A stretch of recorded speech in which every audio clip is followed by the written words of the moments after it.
Get ready for what might be the biggest praising of a quarterback that I'm going to have in a video for this year. We're talking about the Cincinnati Bengals, and we're talking about Joe Burrow. We'll get to him soon. I want to talk about their offseason first.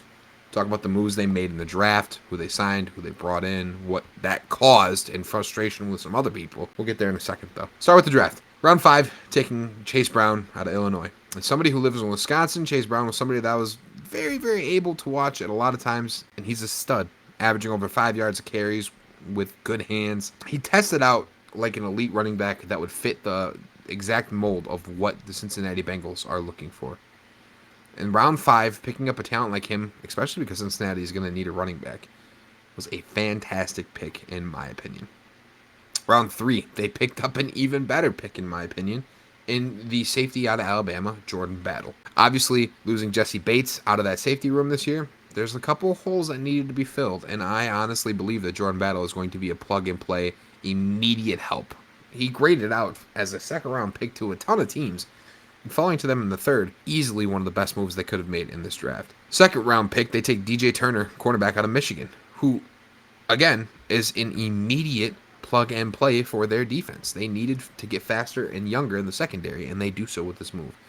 The pick that I'm a little wary about, 28, Miles Murphy out of Clemson, okay? He didn't have a great junior season, but that's why he fell to here, okay?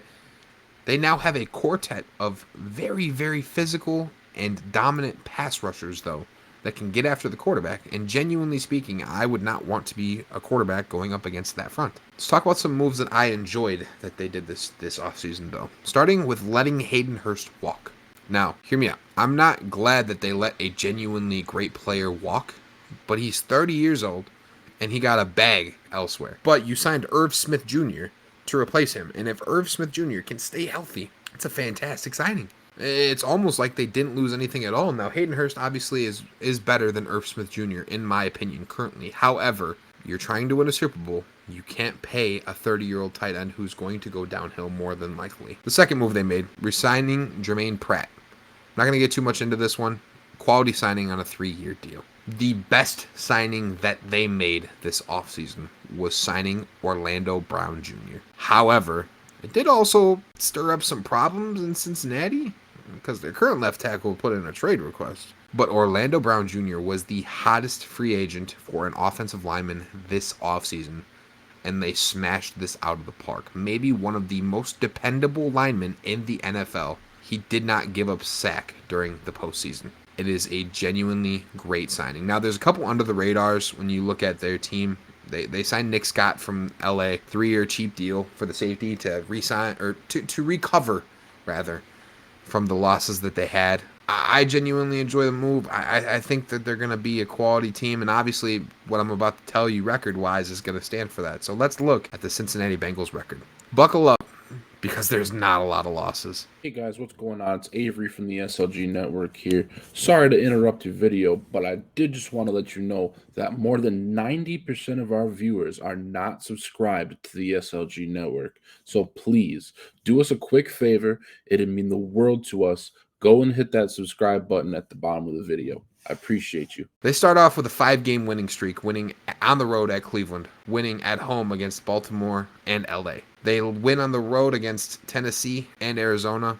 I think they drop one at home against Seattle. I do think Seattle's going to be a sneaky team this year, but that's for another video. The bye week, they win on the road against San Fran. They win against Buffalo. They win against Houston. They lose against Baltimore.